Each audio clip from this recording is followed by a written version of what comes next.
Hello everybody, I'm Gwen Campbell-Mindes. Welcome to Gwen's Bookish Ramblings, and my second try at doing this because I accidentally hit the wrong button the last time I recorded. So, I haven't actually read Sword and Sorceress 3.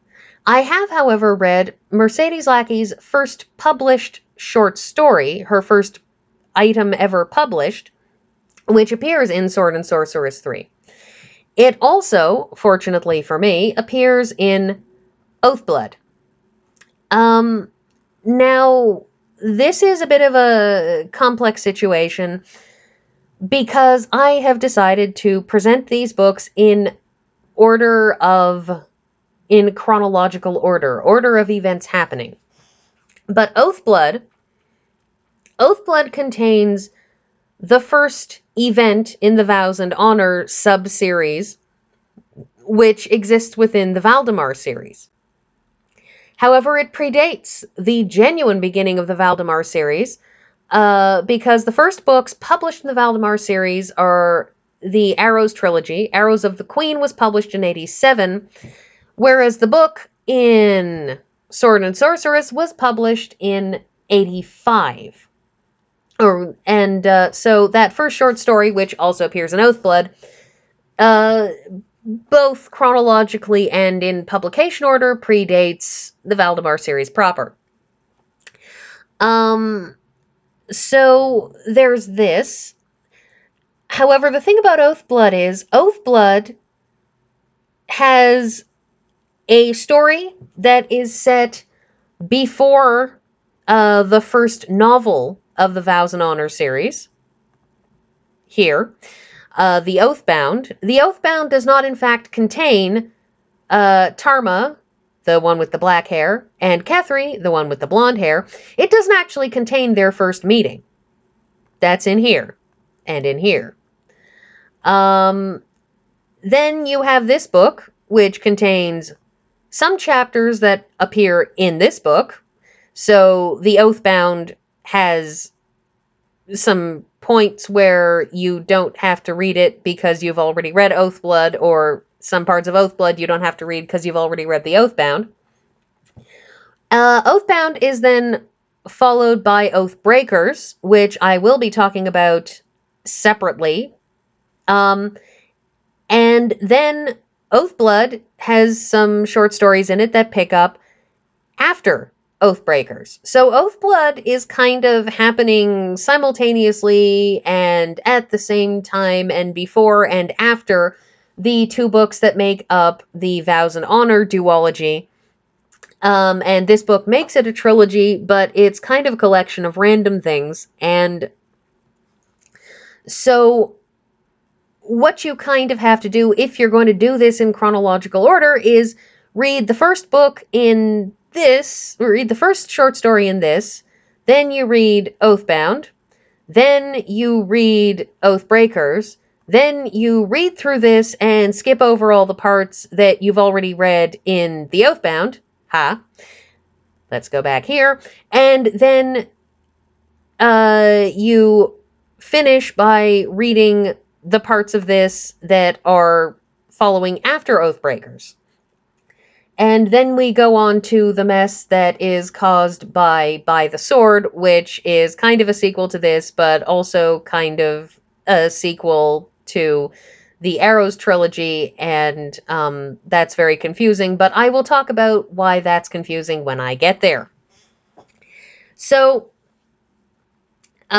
just so you're aware, if you go online and you look these up in chronological order, whether you go to the Valdemar wiki or you go to Goodreads, from what I've gathered on both of them, they're both not entirely accurate about publication orders and chronological orders. So, it's a bit of a coin toss. Also, there are a lot of short stories that I'm skipping over because they are in anthologies that were not in fact written by Mercedes Lackey. They were in anthologies written by other authors playing in the Valdemar sandbox. Those authors writing things that are, just short of being fan fiction and are only not fan fiction because the author said, hey, I'm gonna let you guys publish in my sandbox. So we're sticking with that. And also, of course, as I've said, and periodically repeat, this is for books that I liked that I have already read. So if I haven't already read it, I don't know if I like it, and I'm not going to read it for this in the hopes that I like it, because that's problematic. So, Oathblood. First story that appeared here in 85. About Tarma and Kethri. So, Tarma. She is one of the Shin'a'in, who are a vaguely Native American inspired group.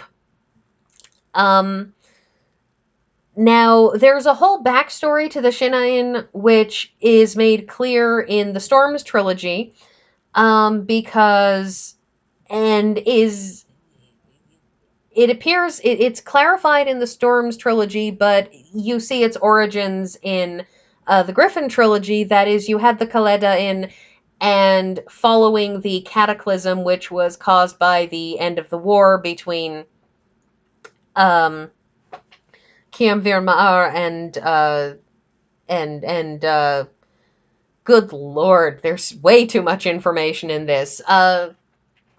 And Urtho, the Mage of Silence, in the cataclysm that was caused by both of them, effectively, setting off nuclear blasts in their respective headquarters. The Kalatia tribe of the kalenedral got flung way off into the middle of nowhere, leaving the rest of the kalenedral tribes to sort of pick up the pieces. And the two tribes had an argument. The leftover tribes, rather, had an argument, and they basically got split. And one half of them said, we should continue to use magic, and the other half said, magic has caused all of this, everything that's happened, we're not using any more magic. And so the ones that said, we're not using any more magic, cut a deal with Kalenel, their goddess, and they became the Shin'a'in on the Dorisha Plains. And the Dorisha Plains are the epicenter of where the magical nuclear blast happened at Urtho's tower. There's a lake to the north, at the northern end of Valdemar, Lake Evendim, which is the epicenter of the nuclear blast that happened around Mars headquarters. And the rest of the kalenedral, the ones who decided they were going to continue to use magic, wandered off and became the Teledras. So, this is something lost in the mists of history, and by this time the Shin'a'in are a semi-nomadic group of people living in this enormous circle of plains, and basically not using magic.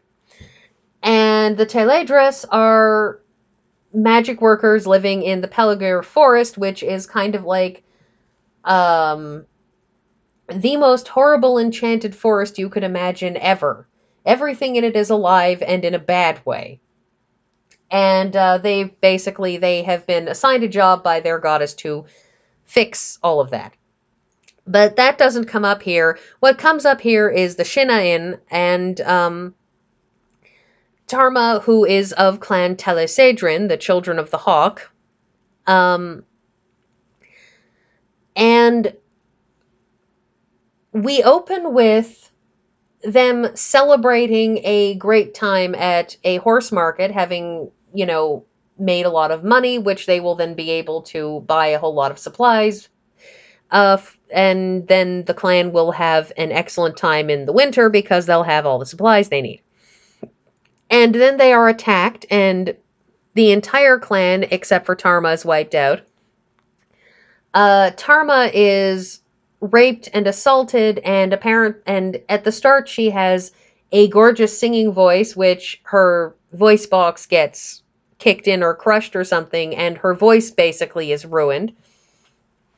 And with the death of her clan, and with the ruination of her voice and everything else, she decides she wants to get revenge, and she becomes Swordsworn. That is, a goddess-sworn asexual warrior. And she gets trained by the spirits of previous Swordsworn, kalenedral, and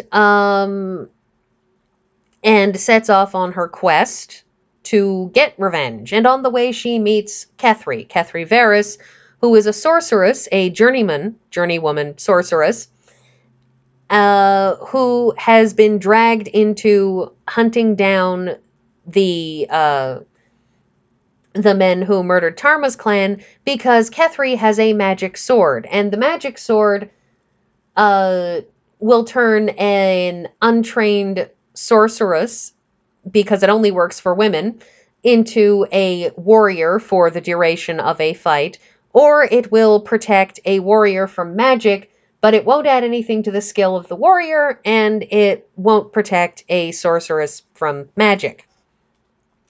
You know, basically it's saying, okay, if you are trained in this, I don't need to help you with it, so I'm not going to bother. The problem with the sword is that the sword can find any woman within, a reasonable range of distance, and basically forces its bearer, her bearer, let's be honest, to go and rescue that woman, whether or not the woman is in any serious danger or needs rescuing. It also doesn't work against women, so if someone attacks Kethry, who is a woman, the sword will either not help Kethry or will actively get in Kethry's way to prevent her from defending herself. So it's a very problematic item. It's more useful than not, especially because it also heals serious wounds, but it's constantly dragging the pair of them into trouble. They wind up bonding to each other as blood sisters, hence Oathblood. And Kethry swears that she will help to repopulate Tarma's clan. That in effect, her children will form the core of a new Talisedrin clan. They will be partially raised on the Dorisha plains as Shin'a'in, and when they are old enough, they will be given the choice to become Shin'a'in, and they will, as I said, they will form the core of a new clan. And so that means that that allows Tarma to insist on that her new clan, that her clan will be revived, to have her clan not be dead, because she has sworn to her goddess, which means she is now asexual. She can't have any more children. She, is female, yes, but her goddess has basically said, you are now sworn to be a warrior in my name, and that's what you do. So, you have this setup, but the thing is that Kethry is bound also to make a White Winds, that is the school of magic that she adheres to and learned from. She's bound to make a White Winds school once she reaches her mastery. And so the pair of them, Tarma needs supplies and money to restart her clan. Kethry needs supplies and money to start her school. The pair of them need to build up a whole bunch of things in order to, become in order to build up their clan. And the discussion of that happens in the Oathbound. The thing about the Oathbound is that picks up more or less after that first short story. They have become partners. They have become bound together as blood sisters. But then they have various adventures. They have reaching the decision to do the things they do, and the decision to become mercenaries, because it fits with their training and their skill sets and everything else. And so this book has them setting out to become mercenaries. And the book after this, which I will talk about next week, is when they join a mercenary company to sort of build a more stable rather than merely heroic reputation. They have a problem with a traveling minstrel, you see. But I'll talk about that more next week when we get to the Oathbreakers.